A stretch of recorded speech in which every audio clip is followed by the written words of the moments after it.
Absolutely. No. And I mean, and again, I mean, I think that philosophy has a really bad name, you know? I mean, I think that it's impossible to live in philosophical isolation because philosophy is all about connecting with your intellectual heritage, with other people's thoughts about various topics, right? So the more you think about these questions, the more you should be widening your views, right? Widening your sphere of what's possible rather than narrowing it.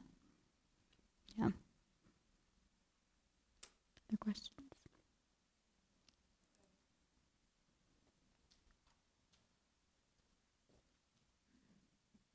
So I wonder, do you think that philosophy can be used in any way to prevent bullying in school or to even fix a class that has terrible bullying problems? Can the debates of philosophy maybe fix that, and how, if so?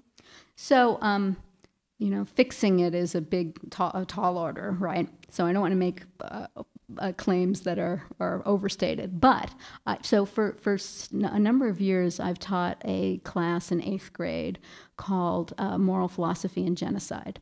And what we do in this class is we watch films that raise questions about indifference, being a bystander, etc.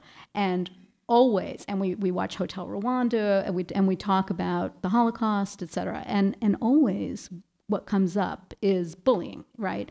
Being in the hallway, seeing something you're uncomfortable with, and because most kids are not bullying, right? Most kids have bullied and have been bullied, but most kids generally don't make a habit of either, right? So most kids are bystanders, like most people. And so helping them to think about what, you know, is being a bystander wrong, right? Is indifference wrong?